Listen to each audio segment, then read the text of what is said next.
প্রিয় বন্ধুরা, আসসালামু আলাইকুম। আশা করছি প্রত্যেকে ভালো আছো।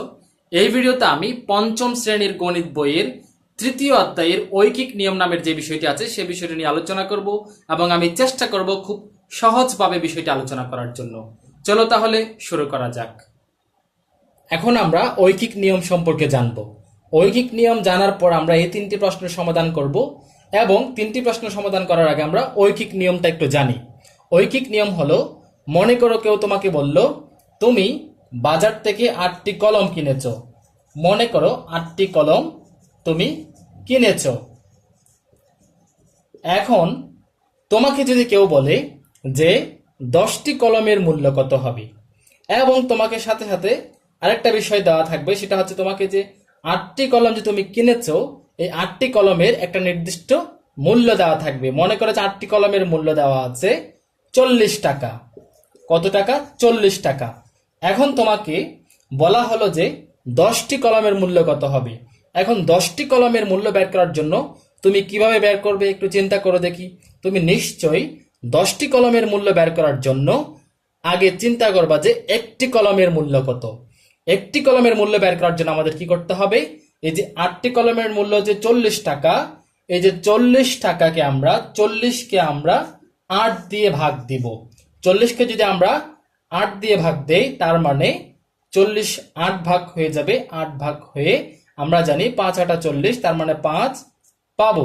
এই যে 5 পেলাম, 5টা হচ্ছে কি একটি কলমের মূল্য। 5টা হচ্ছে কি একটি কলমের মূল্য। এখন যেহেতু তোমার একটি কলমের মূল্য, এই যে একটি কলমের মূল্য যেহেতু তোমার জানা আছে, এখন তোমাকে কেউ যদি 10টি কলমের মূল্য বলে বা 100টি বলে বা 105টি বলে, 10টি বলে, 20টি বলে, যাই বলুক না কেন তুমি অবশ্যই বের করতে পারবা, যেহেতু তোমার একটি কলমের মূল্য জানা আছে। ঐকিক নিয়ম হচ্ছে এরকম, অর্থাৎ তোমাকে সরাসরি একটির মূল্য দেওয়া থাকবে না। তোমাকে যতটি দেওয়া থাকুক তুমি প্রথমত একটির মূল্য বের করবা। একটির মূল্য বের করার পর তারপর যতটির মূল্য চাওয়া হবে ততটির মূল্য বের করবা। এই হলো ঐকিক নিয়মের মূল বিষয়।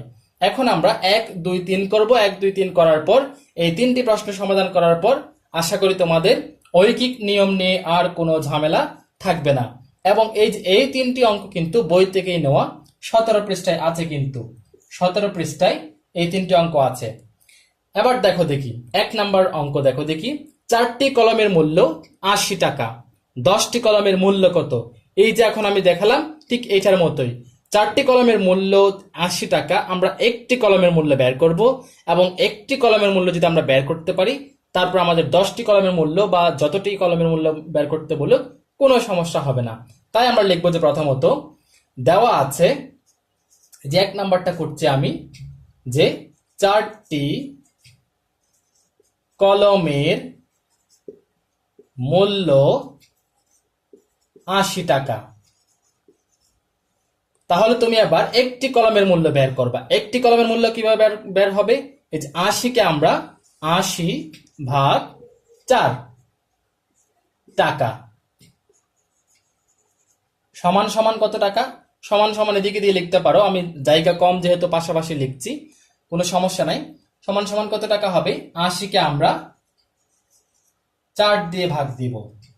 80কে যদি 4 দিয়ে ভাগ দেই, 4 দিয়ে গুণে 8, শূন্য নামালাম, 4 শূন্য 0। তার মানে 4 20 80 হয় এবং 80কে 4 দিয়ে ভাগ দিলে 20 হয়। আমরা এদিকে 20 টাকা লিখবো, অর্থাৎ একটি কলমের মূল্য বের হলো কত টাকা? 20 টাকা।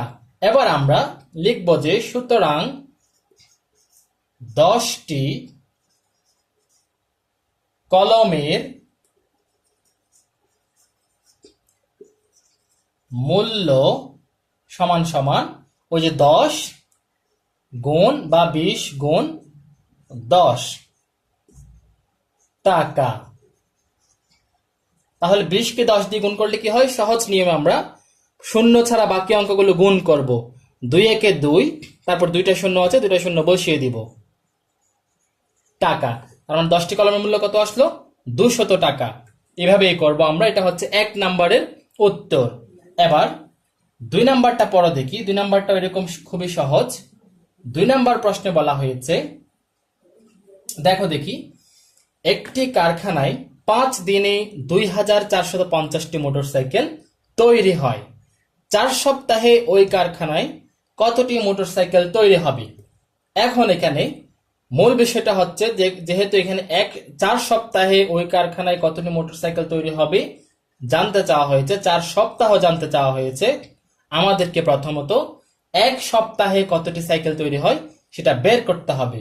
এখন 1 সপ্তাহে কতটি সাইকেল তৈরি হয় এটা জানার জন্য আমাদেরকে 5 দিনে যে দিল এখানে আমাদের প্রথমত জানতে হবে 1 সপ্তাহ সমান কয় দিন। 1 সপ্তাহ সমান কয় দিন দেখো দেখি। এবং আমি প্রথমে লিখে দিচ্ছি, মনে হয় যে এখন 2 নাম্বারটা করব। 2 নাম্বারটা দেখো দেখি কি আমরা লিখবো। এখন আমরা জানি 1 সপ্তাহ সমান সমান 7 দিন। এবার আমরা এই যে একদিনে, এই যে 5 দিনে যেহেতু এতটি মোটরসাইকেল তৈরি হয়, একদিনে কতটি মোটরসাইকেল তৈরি হয় আমরা বের করব। দেখো দেখি, প্রথমত লিখবো আমরা 5 দিনে মোটরসাইকেল তৈরি হয় সমান সমান 2450টি। একদিনে মোটরসাইকেল তৈরি হয় সমান 2450কে 5 দিয়ে ভাগ করতে হবে। যদি 5 দিয়ে ভাগ করে কত আসবে দেখো দেখি, 2450 ভাগ 5 আমরা লিখবো, যেহেতু 2 দিয়ে যাচ্ছে না আমরা 2টা অঙ্ক নিব। এবার দেখো দেখি 4 5 20, 4 থাকলো, 5 নামাবো আমরা। এবার দেখো দেখি 5 নং 45, শূন্য লেখার দরকার না, উপর থেকে আরেকটা শূন্য নামাবো, 5 এর শূন্য 0। তাহলে 5 দিয়ে ভাগ করার ফলে কত আসলো 490। তার মানে একদিনে কতটি সাইকেল তৈরি হয় 490টি। এবার আমরা লিখব 7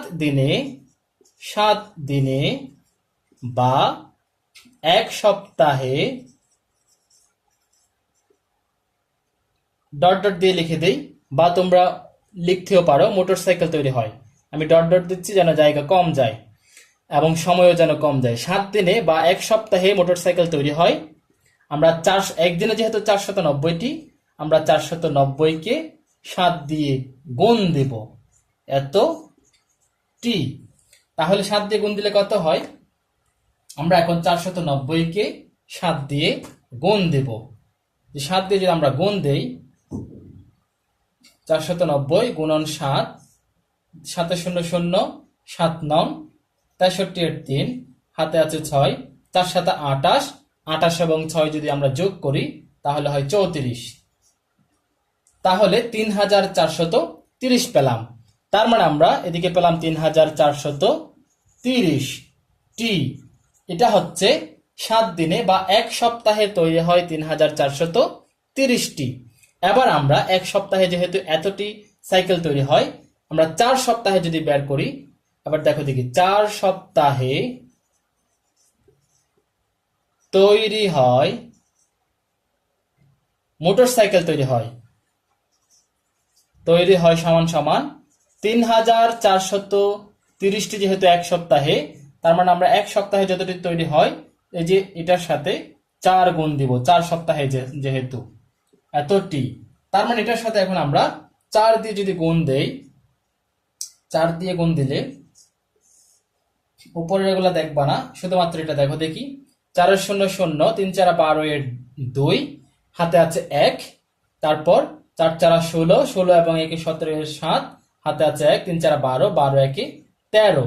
তার মানে আমরা পেলাম 13720, 13720 টি। এই যেটাই হচ্ছে আমাদের 4 সপ্তাহে কতটি মোটরসাইকেল তৈরি হবে, 13720টি। আশা করি তোমরা অঙ্কটা বুঝেছো। যদি কারো কোনো কনফিউশন থাকে আমাকে কমেন্ট বক্সে জানাতে পারো। এবার আমি 3 নাম্বার প্রশ্নে যাব। 3 নাম্বারে কি বলা হয়েছে দেখো। 3 নাম্বারে বলা হয়েছে মিনা 4 মিনিটে 200 মিটার হাঁটে, আধা ঘন্টায় সে কত মিটার হাঁটতে পারে? এবার আমাদের একটা বিষয়টা জানতে হবে, সেটা হচ্ছে আধা ঘন্টা সমান কত মিনিট। অর্থাৎ কত মিনিটে আধা ঘন্টা হয়।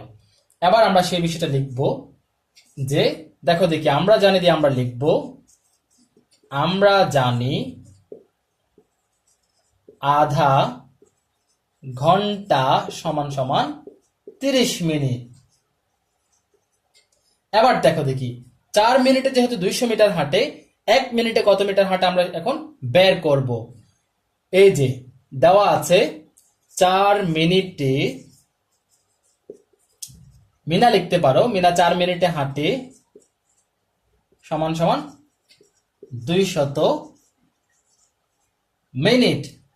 1 মিনিটে হাঁটে সমান 200কে আমরা 4 দিয়ে ভাগ দিব মিনিট। তাহলে আবার এটা খুব সহজে করতে পারো, 4কে 4 5 20, শূন্য নামাবো, 4 শূন্য শূন্য, তার মানে 4 50 200, এদিকে হবে কত 50 মিনিট। অর্থাৎ 1 মিনিটে সে 50 মিনিট হাঁটে। তাহলে আধা ঘন্টায় যদি কত মিনিট হাঁটে বের করতে চাই, তাহলে আধা ঘন্টা সমান কত মিনিট 30 মিনিট। এবার আমরা লিখব সুতরাং আধা ঘন্টায় হাঁটে সমান, যে 50-এর সাথে 30 গুণ দেব, আমরা 50-এর সাথে 30 গুণ দেব। যেহেতু 1 মিনিটে সে 50 মিটার, আচ্ছা এটা এদিকে মিটার হবে, এটা মিনিট হবে না, এগুলো দুঃখিত, এটা আমি খেয়াল করা হয় নাই। মাঝে মধ্যে এরকম অনেক বিষয় খেয়াল না থাকার কারণে অনেক সময় ভুল লিখে ফেলি, ক্ষমার দৃষ্টিতে দেখবা আর কি তোমরা। 30, এটা হচ্ছে আধা ঘন্টা সমান 30 মিনিট, এদিকে এটা মিনিট হবে, হ্যাঁ। তারপরটা হচ্ছে 200 মিটার, এটা মিটার মিনিট হবে না, এটা হবে যে মিটার। তারপর এটা হবে যে মিটার, তারপর হচ্ছে 50 মিটার। আধা ঘন্টায় হাঁটে 50 গুণ 30, এদিকে অবশ্যই মিটার। এবার দেখো দেখি 50-এর সাথে 30 গুণ দেই, শূন্য শূন্য আমরা হিসেব না করে প্রথমত 3 এবং 5কে গুণ দেব, 3 5 কত 15, শূন্য দুইটা আমরা বসিয়ে দিব, মিটার পেলাম, এত মিটার পেলাম, কত 1500 মিটার। তাহলে এটাই হচ্ছে তার আধা ঘন্টায় হাঁটার পরিমাপ, হচ্ছে সে আধা ঘন্টায় হাঁটে কত 1500 মিটার। এই হলো ঐকিক নিয়মের আলোচনা এবং ঐকিক নিয়মের এই 3টি অঙ্ক। এই 3টি অঙ্ক যারা বুঝেছো, আমি আশা করব এবং আমি মোটামুটি নিশ্চিতভাবে বলতে পারি তোমাদের ঐকিক নিয়ম নিয়ে আর কোনোদিন ভুল হবে না। এবং ঐকিক নিয়ম সম্বন্ধে আমরা কি জানলাম? ঐকিক নিয়ম হচ্ছে প্রথমত আমরা একদিনে বা একটির, অর্থাৎ এক এককের মূল্য বের করব, বা এক মিনিটে, যে মিনিটের বললে 1 মিনিটের বের করব, টি বললে 1টির বের করব, তারপর আমরা প্রশ্নে যতটি চাওয়া হবে তত এর বের করব। ভালো থেকো, সুস্থ থেকো, দেখা হবে পরের ভিডিওতে। আল্লাহ হাফেজ।